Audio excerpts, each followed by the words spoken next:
Welcome to Canvas Projects, a virtual program offering from the Pflugerville Public Library.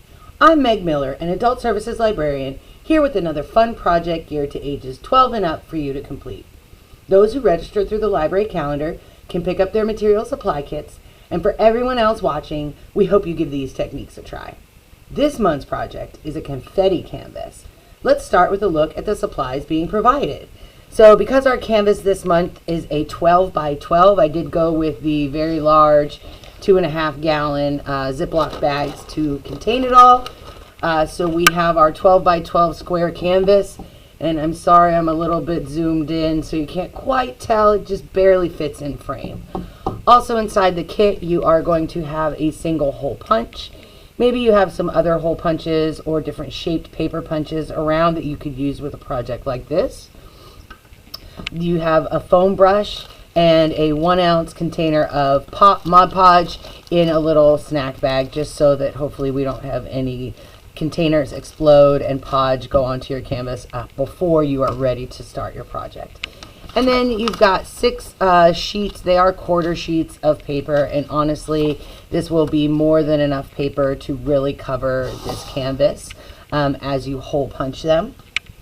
It is paper, the Astro Brights, and it looks like Playful. So you've got Lunar Blue, Merry Mint, Lift Off Lemon, Punchy Peach, Bubblegum, and Peppy Purple. So just some fun kind of bright colors for our project. Other than what you've got in the kit, you may want like a hair dryer or a little portable fan to dry between layers. If you've got a pencil, you could use it as something where we can use to put our confetti dots in specific places on our canvas.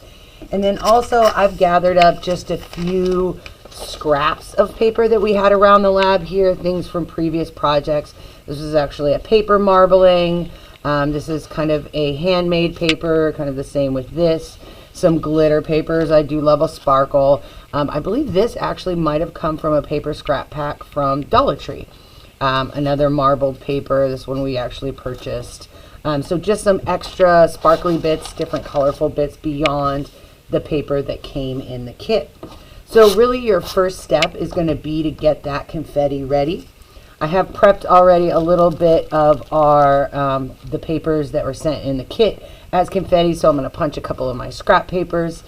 If our folks who are on the kit list might have some trouble with the fine motor skill or repetitive punching of paper, we do have a couple of these extra kits to hopefully make it a little bit easier for you to complete this process. These hole punches do have a guard on the bottom that will kind of hold all of the circles as you punch them. So I'm just going to take my first paper scrap. I'm going to punch along here so I can get some pink. I'm going to come in here to this kind of purpley blue. Get some of that color. Over here with the lighter blue. This one's got some green on it. I'm just going to come down here in a corner. There we go.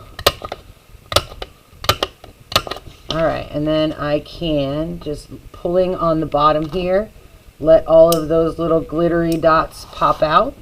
I'm going to drop them off my canvas though, because I don't want them just yet.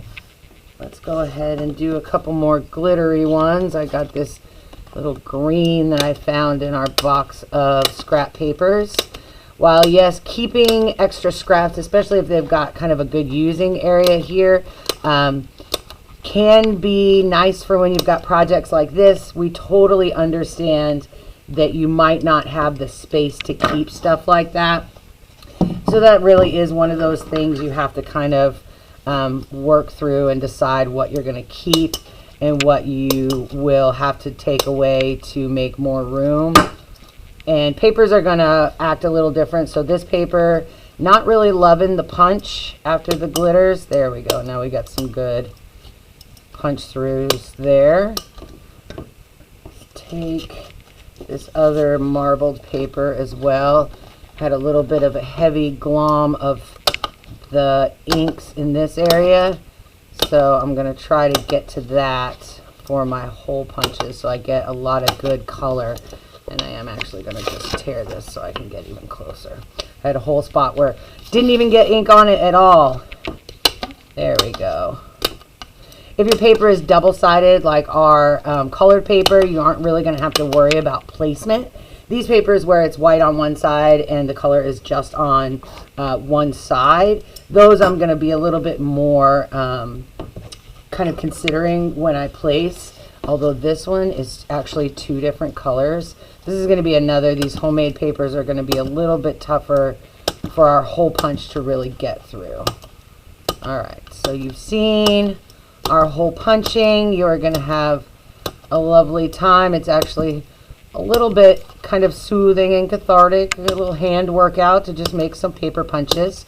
Now on this one here, I punched very close, and so my circle is not going to be a true circle. That adds a little bit of visual interest. So maybe I'll take this one and just punch right on that side, so I'm going to have something that's only half a circle versus a whole circle. Now these guys being, so there, that one almost looks like a little moon shape. Let's come a little closer to the camera. So just some visual interest things there. All right, so I've got my holes punched and ready. So I'm going to need my Mod Podge and my foam brush. Now this is 1 ounce, give or take, of the podge. It's probably going to be, it's more than enough. It might be even a little too much, but if you get a little heavy-handed with it, the second half for your kind of sealing coat on this, you can add a little bit of water to it.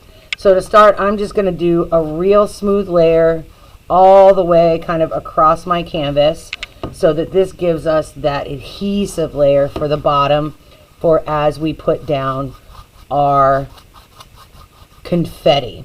Now, if you've got confetti that you've had from a graduation, a wedding, a party, a birthday party, something that you've kept a little bit of that as a memento, consider maybe getting a canvas, a small size canvas. You don't have to go full 12 by 12 like we've got here. And using this as a way to store that confetti and to display it for a memory. Maybe add a photo in the center from the event, all that kind of good stuff. All right, so I've got a very thin layer here on my canvas. Now, this has been the way I did our example. So our example canvas here is a very abstract layer of confetti, not anything where I was very specific. What I really did do, and it was so much fun, is I got a little handful of our confetti here. We've got a handful of confetti. Oh, a couple have fallen already, but that's all right. And I really confettied it. I took some and I threw it up. And look at that perfect placement just as it. Now, a couple of them are going to be kind of on top. You can leave them together. You can spread them apart. I'm using my finger here. I could also use the foam brush. But with the brush, I'm going to get a little bit of the circle sticking to it. And so that might give me a little bit of trouble. For if I wanted to use the pencil, just get a little bit of the Mod Podge on the end just so it has a little bit of stick to it. And I'm going to take some of my little circles that I punched that are more of a colorful paper. Bring some here. How about our glitters? There's one of my glitters, that bright green glitter. I'm going to make a little bit of, and if they're starting not to stick, I can come back and get a little bit more of the podge on my pencil eraser. If I go a little too slow, I might have where the Mod Podge on the canvas itself is getting a little bit dried out and my confetti isn't sticking. So you could start with just an area if you have a plan for your confetti. I'm going at this in a very unplanned manner with mine. So I'm just kind of placing where, oh, that's my little glitter flipped over. And as it's damp, I'll be able to flip those pretty easily. Got my blue, but I can also leave them as just a little white circle. There we go.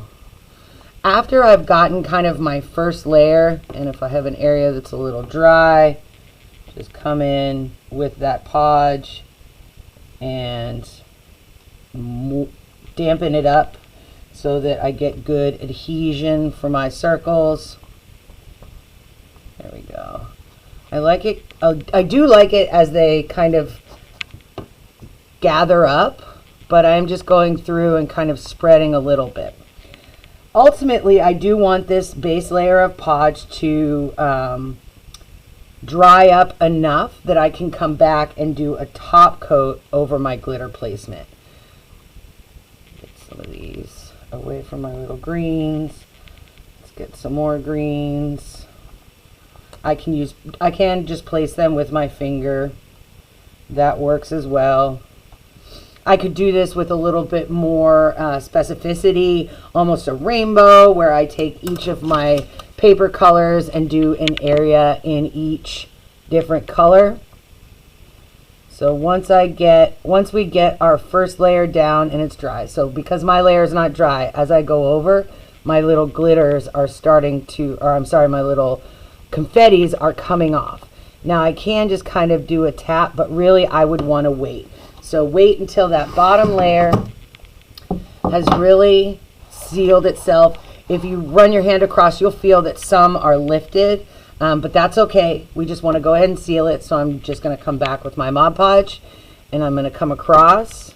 Now that this is dry, I'm getting way less movement on those little confetti circles, and I can just come through and really seal that in so that I have no movement.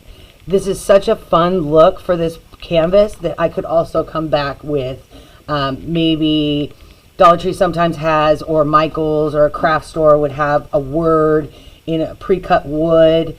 If you were a local and you used our makerspace, you could come and cut something out on the laser cutter if you've had that training, to really just add something extra to our canvas. So it's not just the confetti, although I do really like the look of the confetti. As always, thank you for watching. We'd love to see your confetti canvases, and we look forward to the next canvas projects.